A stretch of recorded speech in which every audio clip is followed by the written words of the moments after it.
प्यारे बच्चों, आप सभी को नमस्ते। कैसे हैं आप लोग? हम उम्मीद करते हैं आप स्वस्थ होंगे, मस्त होंगे। आज की क्लास में हम लोग सेट नंबर 3 का डिस्कस करेंगे। तो चलिए क्लास स्टार्ट करते हैं। अब आप लोग मेरी बात को बहुत ध्यान से समझिए। आपके सामने क्वेश्चन नंबर 1 है। करा यह संख्या 8 7 6 4 x5 9 से विभाज्य है तो x का न्यूनतम संभव मान ज्ञात कीजिए, जहां x 2 अंकों की संख्या है। अब यहां पे हमें x की वैल्यू ढूंढनी है, तो सबसे पहले हमें इस क्वेश्चन पे 9 का डिविजिबिलिटी रूल की बात किया है, हमें वो पता होना चाहिए। अब बेटा आपसे कोई पूछे कि 9 का डिविजिबिलिटी रूल क्या होता है, तो आप कहेंगे कि कोई भी नंबर अगर उनके डिजिट का सम 9 से डिवाइड हो जाता है तो वह पूरा का पूरा नंबर 9 से डिवाइड हो जाएगा। तो चलिए इनके डिजिट का सम देखते हैं। तो 8 7 6 4 x5 डिवाइड बाय 9। अब इनके डिजिट का सम देखो, तो 8 7 15 15 में 6 जोड़ोगे 21 21 में 4 जोड़ोगे 25 25 में 5 जोड़ोगे 30 प्लस x डिवाइडेड बाय 9। अब x की क्या ऐसी वैल्यू रखी जाए जो कि इनका सम किया जाए तो 9 से डिवाइड हो जाएगा। तो आप देखेंगे कि 9 से डिवाइड होने वाली 30 से बड़ी संख्या क्या 36 होती 36 होती है। तो अगर x की वैल्यू यहाँ पे हम 6 रख दें, क्या रख दें 6 रख दें, तो ये बन जाएगा 36 और 36 9 से डिवाइड हो जाएगा। बातें क्लियर है? लेकिन हमें एक बात ध्यान रखनी है कि यहाँ पे x को 2 डिजिट का नंबर चाहिए। x क्या है 2 डिजिट का नंबर है, तो हमें x की ऐसी वैल्यू चाहिए जिसका क्या मतलब जो वह 2 डिजिट का हो, वह क्या हो 2 डिजिट का हो। तो आप यहाँ पे ध्यान से देखना। अब इसके बाद अगर देखें 9 से डिवाइड होने वाला 36 के बाद, तो आप कहोगे 45 होगा। अब 45 होगा। अब 30 को 45 बनाने के लिए हमें क्या ऐड करना पड़ेगा 15 ऐड करना पड़ेगा। क्या ऐड करना पड़ेगा 15 ऐड करना पड़ेगा। अब 30 में 15 को ऐड करेंगे कितना हो जाएगा 45 हो। अब 45 9 से क्या होता है डिवाइड हो जाएगा, तो ये पूरा का पूरा 9 से नंबर डिवाइड हो जाएगा। तो अब यहाँ पे हमें x की वैल्यू क्या लेनी 6 या 15। तो आप कहोगे कि यहाँ क्वेश्चन में 2 डिजिट की बात किया है तो हम 15 लेंगे ना कि 6। तो ऑप्शन कौन सा ए। बातें क्लियर है ना, समझ में आया? आगे चलते हैं। अगला क्वेश्चन कर 2 संख्याओं का HCF 6 है, निम्नलिखित में से कौन सा उनका LCM कभी नहीं हो सकता। अब मेरी बात बहुत ध्यान से समझना। मैं कहूं आपसे 8 और 12 कि अगर मैं LCM की बात करूं तो आप क्या कहोगे 24। अगर इनके HCF की बात करूं तो आप कहोगे इनका LCM 4 होगा। इसी तरह मैं कहूं आपसे मान लो ये 10 है और 15, इनके LCM की मैं बात करूं तो आप कहोगे 30 होगा, और इनके HCF की बात करें तो आप कहोगे 5 होगा। यहां तक बातें क्लियर है ना? अगर एक बात आप ऑब्जर्व कर पा रहे हैं तो ठीक, नहीं मैं बताता हूं। ये 24 4 से क्या है डिवाइड हो, तो मैं ये कह सकता हूं कि 4 जो 24 का क्या फैक्टर है, 4 क्या 24 का फैक्टर है। मतलब जो HCF होगा वह हमेशा और हमेशा LCM का क्या होता है फैक्टर होगा। यहां पे अब यहां 35 से डिवाइड हो रहा है, तो आप ये कह सकते हो 5 का 30 का फैक्टर है। मतलब यहां भी ध्यान से आप देखें तो HCF LCM का क्या फैक्टर है, तो मतलब LCM हमेशा HCF को क्या करेगा, सॉरी LCM हमेशा HCF से क्या होगा डिवाइड होगा, क्या होगा डिवाइड होगा। अब यहां पे देख लो कि कौन सा नंबर 6 से डिवाइड नहीं होगा, वही नंबर कभी LCM नहीं बन सकता। अगर वह एलसीएम होगा तो वह हमेशा और हमेशा उसके एचसीएफ से डिवाइड होगा। तो एचसीएफ एलसीएम का फैक्टर होता है, या दूसरे शब्दों में कहें तो एलसीएम एचसीएफ का मल्टीपल होता है। बातें क्लियर है?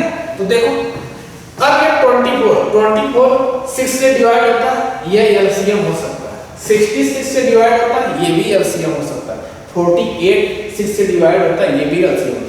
56 कभी 6 से डिवाइड नहीं होगा और ये एलसीएम कभी नहीं हो सकता। हमसे पूछा जो एलसीएम कभी नहीं हो सकता वो क्या है? 56 है। यहां तक बातें क्लियर है ना? आगे चलते हैं अगला क्वेश्चन।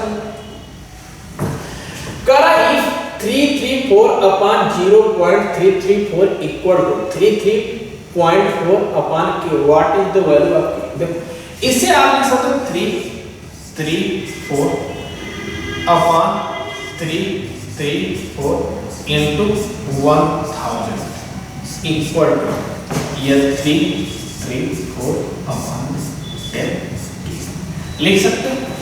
अब देखो ये इससे कैंसिल होगा। अब यहां से हम लिख सकते हैं k equal to 334 upon 140।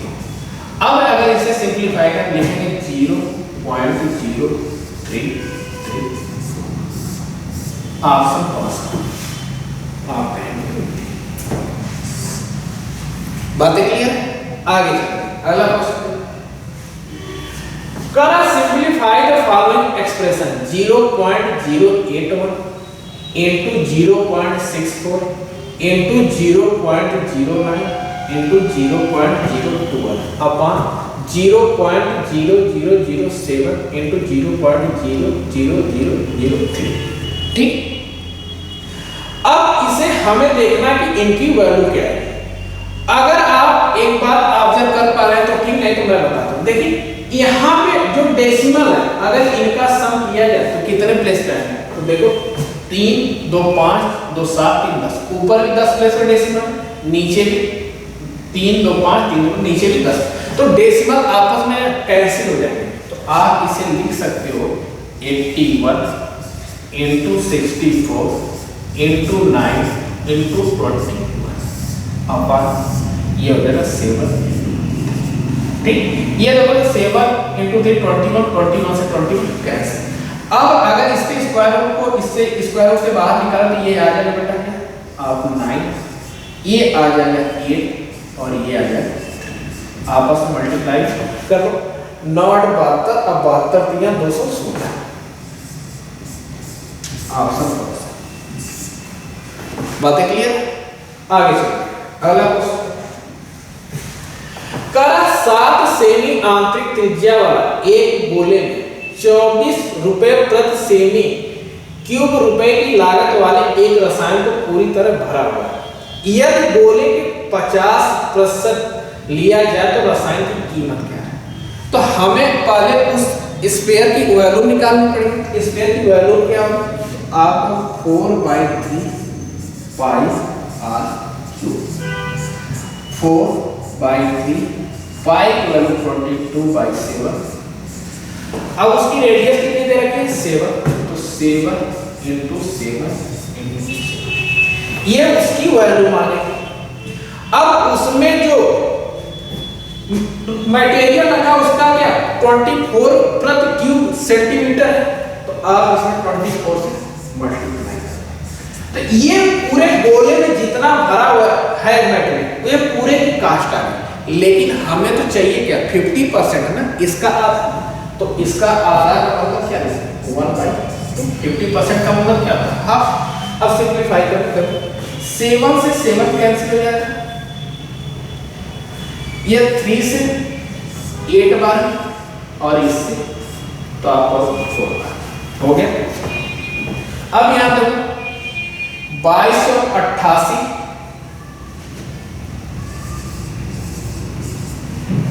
into 7 7 49 मतलब 50 चौका 196 इनका आपस में मल्टीप्लाई करना।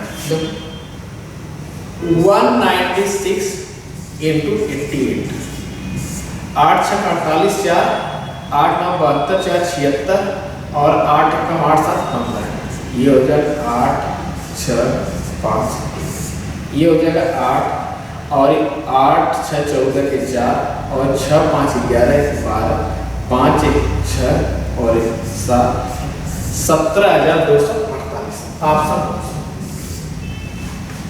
तो उसकी जो 50% कास्ट होगी वो क्या होगी 17,248। बातें क्लियर? आगे चलते हैं, अगला क्वेश्चन। एक आयत की परिधि और लंबाई के बीच का अनुपात 5:2 है। यदि आयत का क्षेत्रफल 256 सेंटीमीटर स्क्वायर है तो आयत की चौड़ाई क्या? देखो, अगर मैं रेक्टेंगल के पेरीमीटर की बात करूं तो आप क्या लिखो 2l प्लस, ठीक। अब यह और उसके लेंथ की रेशियो, यहां l दोनों का रेशियो कितना रहता है तो आप कहोगे 5, ठीक। तो मतलब हम l की जगह पे 2 यूज कर सकते हैं। तो देखो 2, ये हो जाएगा 2 प्लस b इक्वल टू 5। अब ये 2 से 5 कैंसिल होगा, 2 प्लस b इक्वल टू 2.5। तो b बराबर कितना है तो आप कहोगे 0.5, ठीक। b की वैल्यू कितनी है 0.5। अब कह रहा है कि उसका एरिया कितना 256। तो रेक्टेंगल का एरिया का फार्मूला क्या है? आप कहोगे s इनटू b, 256। l कितना है तो आप कहोगे कि 2। ये बात ध्यान रखें, सब रेशियो में मैं अगर किसी रेशियो को वैल्यू में चेंज करना होता है तो उसके साथ क्या है वेरिएबल लगाते हैं, तो वेरिएबल लगा दे रहा हूं। ये हो जाएगा 2x इनटू 0.5 का पॉइंट हटा देता 5x/10 इक्वल 256। अब देखो ये इससे कैंसिल होगा 2 बार में, ये इससे कैंसिल हो जाएगा 2 से, x स्क्वायर इक्वल टू क्या 256। तो x की वैल्यू कितनी है आप कहोगे 16 है। x की वैल्यू कितनी है 16 है। लेकिन जो लेंथ है वो क्या 0.5 है। लेंथ कितनी है 0.5 है। तो आप इसको 0.5 से मल्टीप्लाई 16 इंटू 0.5, यहाँ से कितना है 8। मतलब वह जो रेक्टेंगल है उसकी चौड़ाई ब्रेथ कितनी होगी आप कहोगे 8। आप सब यहाँ तक बातें क्लियर है ना, कोई डाउट तो नहीं? आगे चलते हैं, अगला क्वेश्चन। एक स्कूल में लड़के और लड़कियों की संख्या का अनुपात क्रमशः 3:4 है। यदि लड़कों की संख्या में 10% की वृद्धि हो और लड़कियों की संख्या में 15% की वृद्धि हो तो लड़कों की संख्या का लड़कियों की संख्या से नया अनुपात क्या है? अब इस क्वेश्चन में पहले लड़के और लड़कियों की संख्या का अनुपात क्या 3:4 दे रखा है। कारण लड़कों की संख्या में 10% की वृद्धि हो रही है और लड़कियों की संख्या में 15% की वृद्धि। देखो पहले रेशियो इनका क्या है 3:4 का है। अब इनमें बढ़ रहे हैं लड़के कितने 10%, तो इनका 110/100 और यहाँ बढ़ रहे हैं 115%, 115/100, ठीक। ये 100 से 100 कैंसिल, तो ये बन जाएगा कितना 5 से कैंसिल होगा 22 बार, ये 5 से कैंसिल होगा 23 बार, ये 2 से कैंसिल होगा 2 बार में, ये 2 से कैंसिल 11। तो ऊपर आ जाए 11 यहाँ 33, नीचे 23 गुना 46, मतलब 33:46। Option C. बातें क्लियर है, कोई डाउट तो नहीं? आगे चलते हैं, अगला क्वेश्चन। एक गुल्लक में रुपए 1 के सिक्के, 2 के सिक्के और 5 सिक्के, और उनका जो रेशियो है 5:9:4 के अनुपात में, यदि गुल्लक में कुल राशि 560 रुपए हो तो 5 के कुल कितने सिक्के हैं? देखो उनका जो रेशियो 5 है 9, 5 ये हो जाएगा 5x और ये 9x और ये 4x। अब एक के सिक्के 5 तो मतलब 5 से बढ़ जाएगा तो जाएगा 5x। 2 के अगर 2 का 9 मल्टीप्लाई तो वैल्यू कितनी है 18x और 5 के 4 मल्टीप्लाई करें कितना 20x। अब टोटल वैल्यू कितनी दे रखी है 860। टोटल वैल्यू कितनी दे रखी है 860। ठीक, इनको सम करो 18 5 23 20 43 43x इक्वल टू 860। इसे कैंसिल करोगे 2 बार ex की वैल्यू आ जाएगी 20। ex की वैल्यू कितनी आएगी 20। ठीक, अब कहा कि 5 के कुल कितने सिक्के हैं तो 5 के कितने हैं 4x। तो इसमें आप 4 में 20 से मल्टीप्लाई कर दो कितना 80 आएगा। क्या है 80। तो ऑप्शन कौन सा। अब ये आप मत यूज करना कि यहाँ पे 20x दे रखा है तो 20x ये वैल्यू हमने निकाली है। जो इनकी टोटल कास्ट है वो हमने निकाली है। यहाँ पे टोटल कास्ट कितनी है 860 रुपए, ये इनकी वैल्यू है। और जो सिक्के का जो रेशियो है कितने कितने के रेशियो में है वो 5:9:4 है। तो यहाँ 5 है ये 9 है, यहाँ पर x की वैल्यू आपको मिली 20 तो 4 में आप 20 का मल्टीप्लाई करेंगे 80 आएगा, मतलब 80 सिक्के हैं। आगे अगला क्वेश्चन कह रहा है एक कार को 10 दिन में पूरा कर सकता है, बी इसे 15 दिन में कर सकता है। सी की सहायता से उन्होंने कार को 5 दिन में पूरा किया, ज्ञात कीजिए सी अकेले कितने दिनों में पूरा कर सकता है। देखो ए है कार को कितने दिन में पूरा कर सकता है आप कहोगे 10 दिन। बी अकेले कितने दिन में पूरा कर सकता है आप कहोगे 15 दिन। और अगर ये ए प्लस बी और प्लस सी तीनों मिलके करें तो काम कितने दिन में पूरा होगा आप कहोगे 5। अगर इनके एलसीएम की बात करें एलसीएम कितना आप होगा 30। अब ए के एक दिन की एफिशिएंसी अगर हम देखें तो टोटल काम कितना 30 है, 10 दिन में करता है, एक दिन की एफिशिएंसी कितनी आप होगा 2 नहीं सॉरी 3।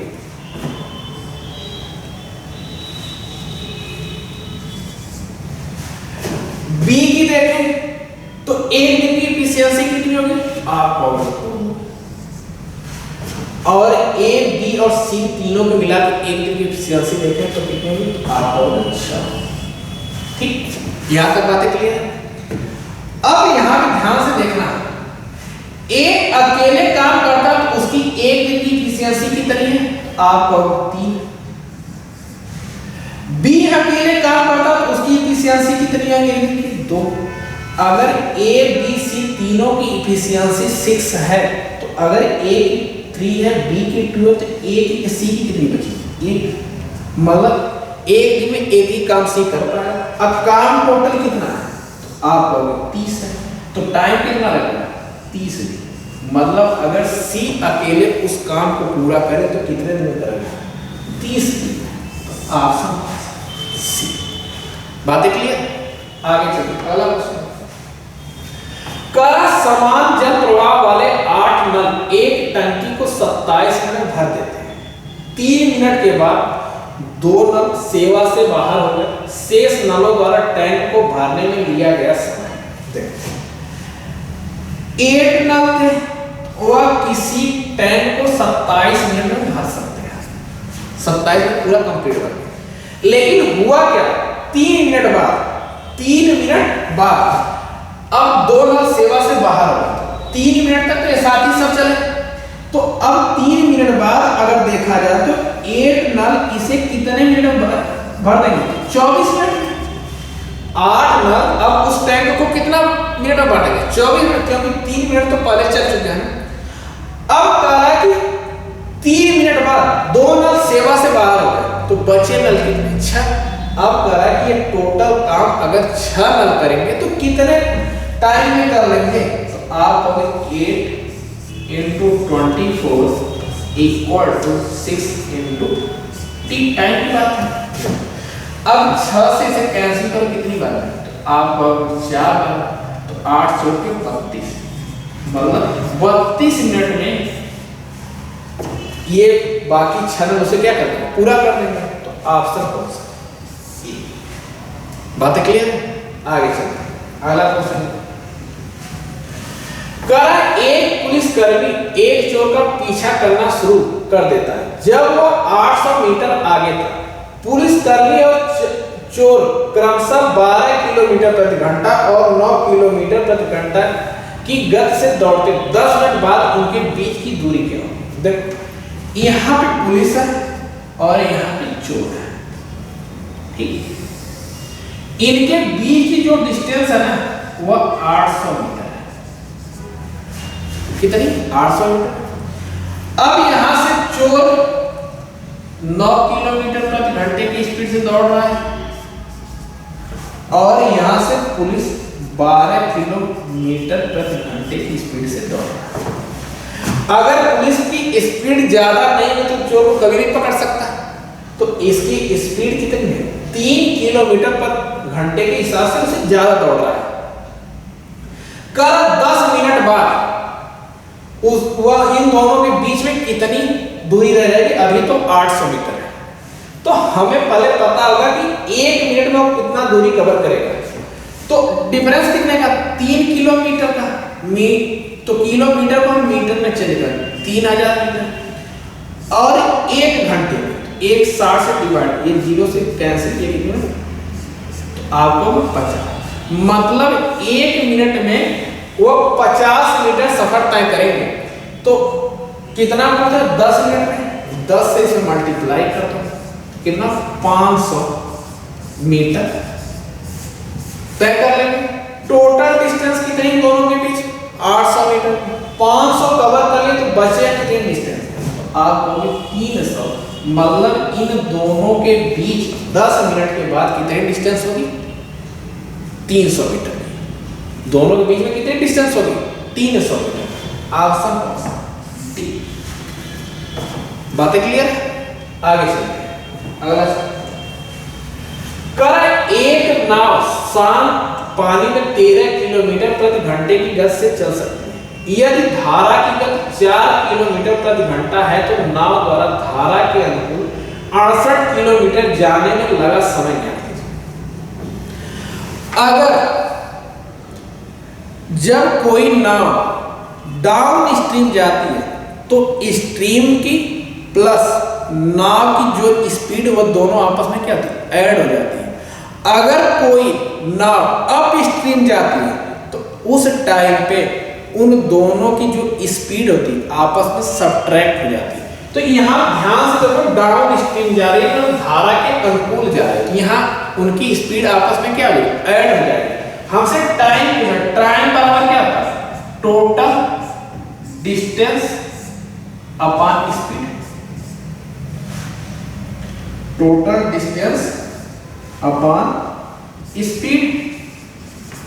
अब टोटल डिस्टेंस कितनी है? 68 किलोमीटर। स्पीड 13 किलोमीटर स्ट्रीम की नहीं, नाव की है 4 किलोमीटर स्ट्रीम की है, तो दोनों को मिलकर ना 17 किलोमीटर। यहाँ 17 से डिवाइड करो, कितना? 4 घंटे। मतलब वह 68 किलोमीटर दूरी कितने देर में तय कर लेंगे? 4 घंटे। बातें क्लियर? आगे चलो, अगला क्वेश्चन करो।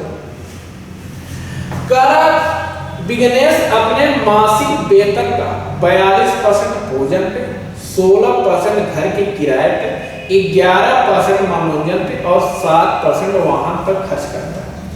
लेकिन कुछ पारिवारिक समारोह के कारण 18,000 रुपए पूरा करने के लिए उन्हें एक साहूकार से 12,000 रुपए उधार लेने पड़ते हैं।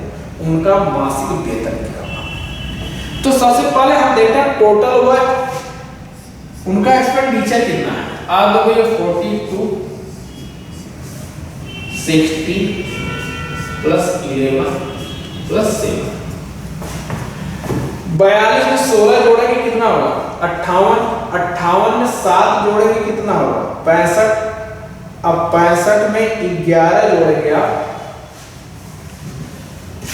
58 7 65 11 आप जोड़ेंगे कितना होगा 76, कितना मतलब हुआ अपने इनकम का 76% वो खत्म कर देते हैं, खर्च कर देते हैं, तो बचा कितना 24%, कितना बचा 24%। अब उन्हें एक पारिवारिक समारोह में 18,000 रुपए देने थे, तो उन्होंने 12,000 रुपए एक साहूकार से उधार लिए, तो उनके पास पहले से कितना रहेंगे, तो आप कहेंगे 6,000, मतलब इसी 24% की वैल्यू कितनी रहती है 6,000। अगर मैं आपसे कहूं अगर 6 से डिवाइड किया 4%, 4% की वैल्यू कितनी आएगी, तो आप 1,000, अगर इसमें 25 से मल्टीप्लाई करें तो 25 से यहाँ मल्टीप्लाई होगा, अब ये देखो 100% बन जाएगा और ये बन जाएगा 25,000, मतलब उनकी जो सैलरी होगी वह कितनी होगी 25,000 रुपये, उनकी सैलरी कितनी होगी 25,000। आप सब बातें क्लियर है? आगे चलते अगला क्वेश्चन करें। एक आदमी ने 2 साइकिलें रुपए में खरीदी 3,000 प्रत्येक की, मतलब यहाँ पे 3,000 होना चाहिए, 3,000 रुपए में प्रत्येक को 3,000 रुपए में खरीदा। यदि वह एक साइकिल को 10% लाभ पर बेचता है तो उसे दूसरी साइकिल को कितने प्रतिशत लाभ पर बेचना चाहिए ताकि पूरी साइकिल पर 20% का लाभ। अब देखो उन्होंने क्या किया, एक साइकिल 3,000 का खरीदा, अब दूसरा भी साइकिल उन्होंने 3,000 खरीदा, ठीक। अब क्या किया कि इसको 10% लाभ पे बेच दिया और कह रहे कि अब इसे कितने परसेंट लाभ पे बेचे कि पूरे बिजनेस में उन्हें 20% का लाभ। तो अगर आप पहली वाली साइकिल को 10% लाभ पर बेचे हैं, तो अगर पूरे बिजनेस में 20% लाभ चाहिए तो पहले तो 20% इसका कवर करना होगा खुद का, अब तो 10% ये कमी इसे भी तो बैलेंस करना होगा, तो आप 10% एक्स्ट्रा बेचोगे, तो मतलब टोटल इसको कितने में बेचोगे 30% में, टोटल इसे कितने में बेचोगे 30% लाभ पे बेचोगे, तो ऑप्शन कौन सा सी, ऑप्शन कौन सा सी। बातें क्लियर, कोई डाउट तो नहीं? आगे अगला कह एक जूता कंपनी 25% की छूट देती है और फिर 42% की छूट देती है। 28,000 रुपए लागत वाले जूतों की एक जोड़ी की अंतिम बिक्री मूल्य क्या होगी। देखो पहले उसकी मार्केट प्राइस थी 28,000,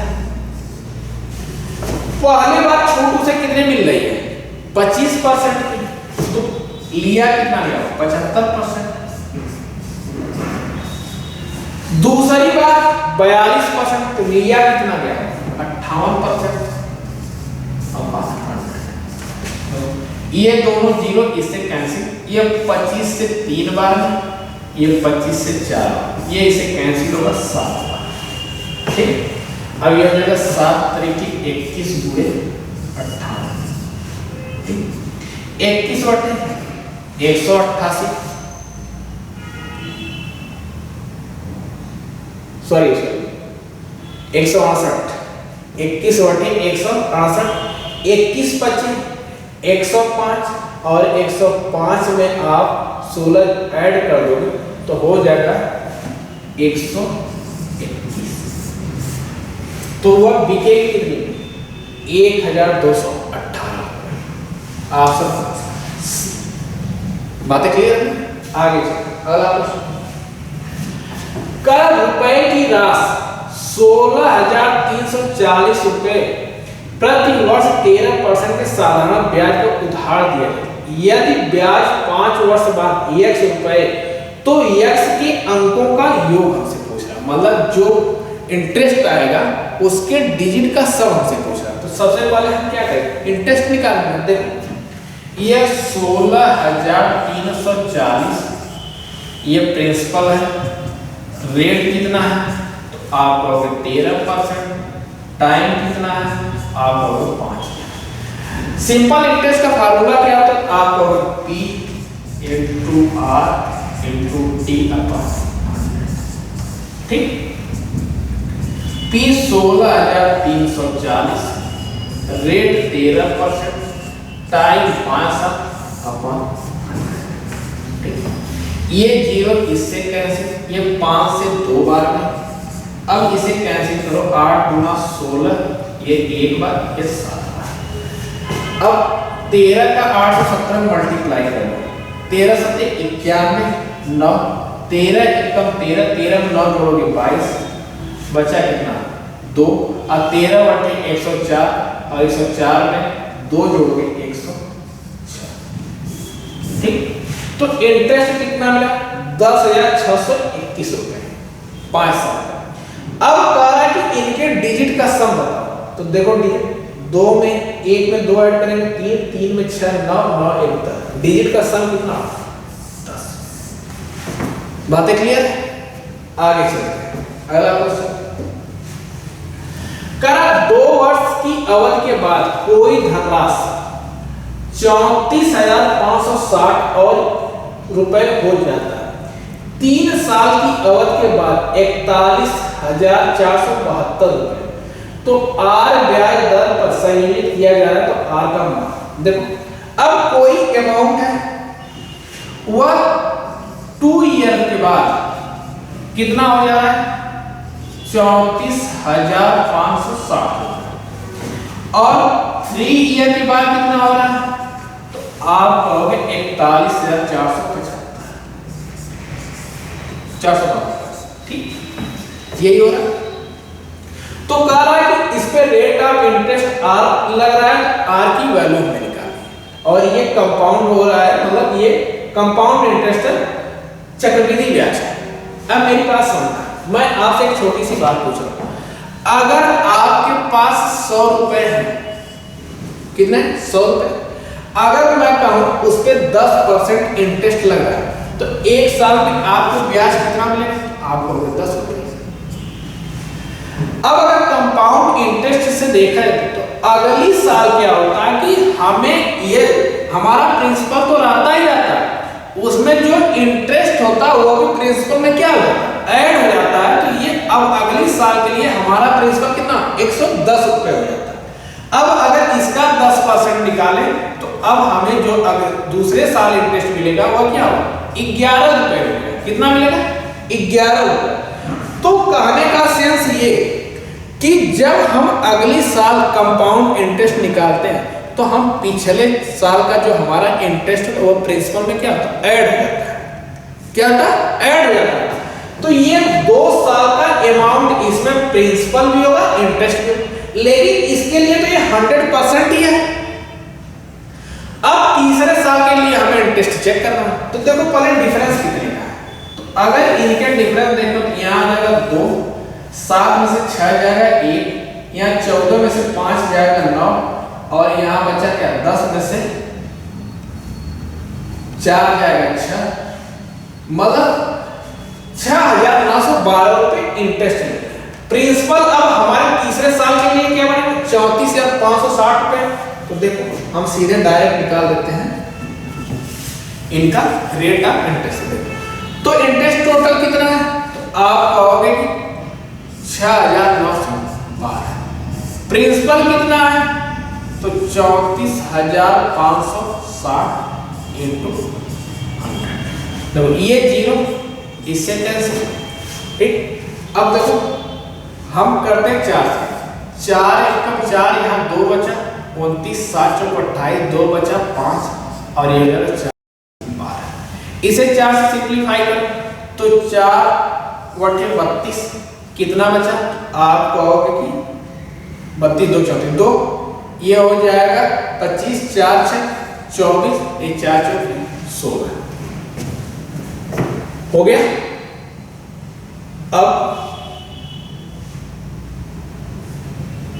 अब इसे कैंसिल करें,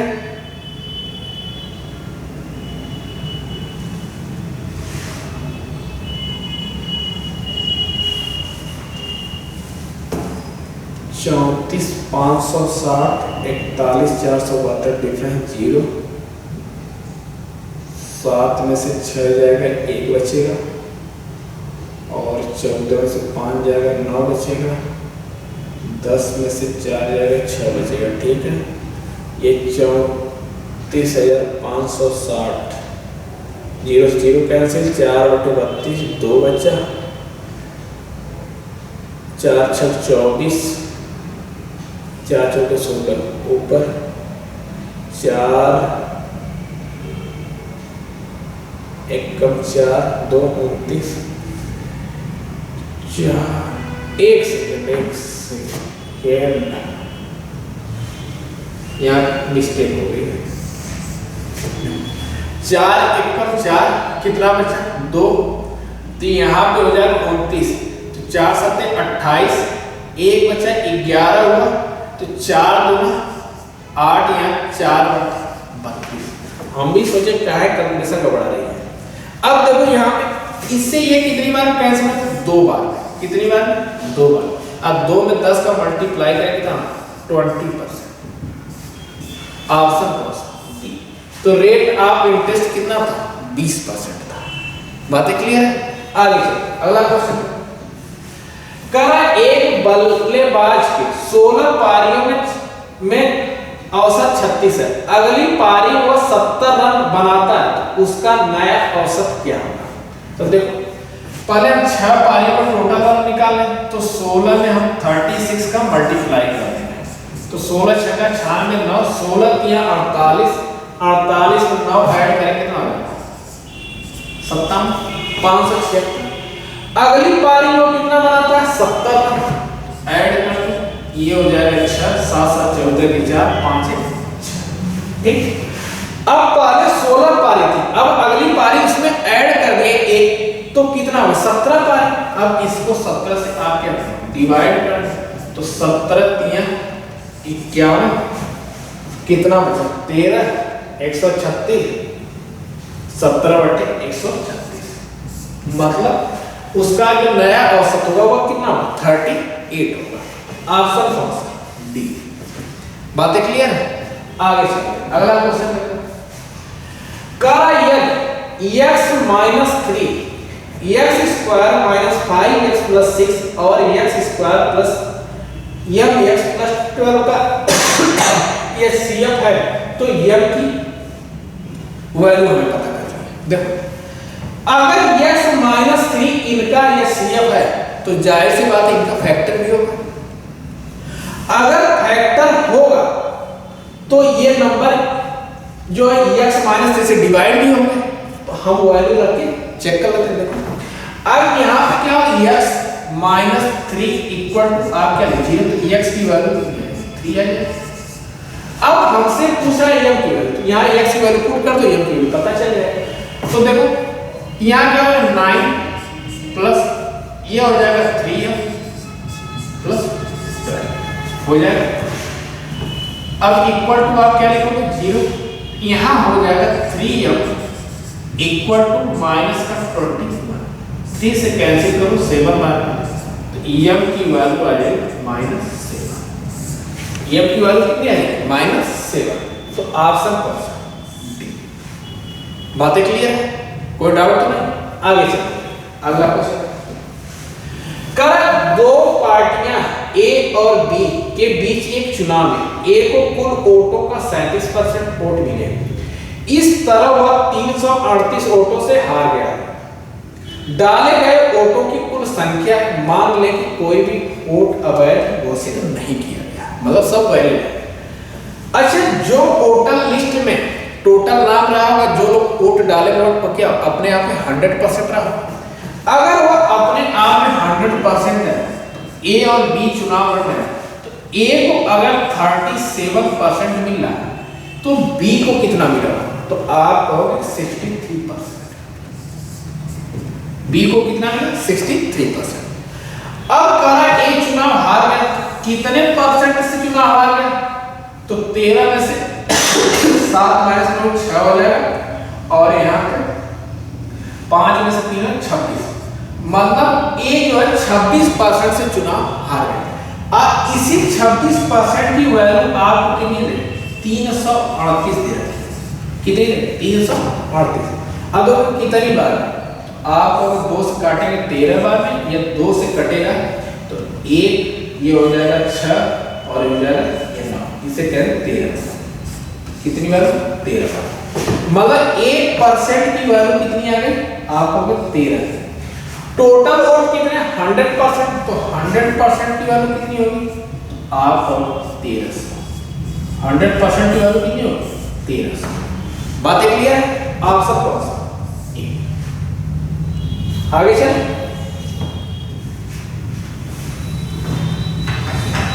तो आज के लिए इतना ही। ये वीडियो आपको कैसी लगी कमेंट सेक्शन में जरूर बताइएगा। मिलते हैं आपसे नेक्स्ट वीडियो में, तब तक के लिए धन्यवाद।